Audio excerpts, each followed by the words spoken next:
sikap fraksi lewat Ramperda pertanggungjawaban APBD 2021 itu adalah harapan kami semua OPD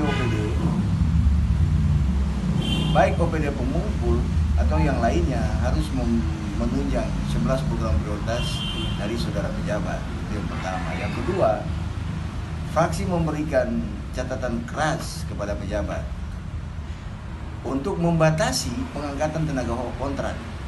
Itu amanah dari peraturan pemerintah nomor 49 tahun 2018 tentang manajemen ASN pasal 96 sampai pasal 96 ayat 1 sampai 3. Kenapa itu harus disampaikan? Karena ini membebankan belanja pegawai.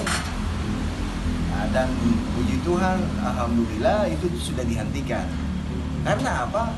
Amanat PP itu di tahun 2023 semua tenaga kontrak akan dihapus. Kasihan kan masa depan anak-anak warga Kota Ambon yang sebenarnya bisa dapat pekerjaan yang layak dan pasti mereka pasti di tahun depan akan dilepaskan dan pasti ada outsourcing yang mengelola itu. Apakah mereka bersedia menjadi pramusaji dan cleaning service? Itu menjadi persoalan. Yang berikut, fraksi PD Perjuangan meminta ASN yang kena dampak non-job tahun 2017 harus dikembalikan untuk membuat kondisi harmonisasi dan kenyamanan orang-orang bekerja di. Terima kasih sudah nonton. Jangan lupa like, subscribe, dan share ya.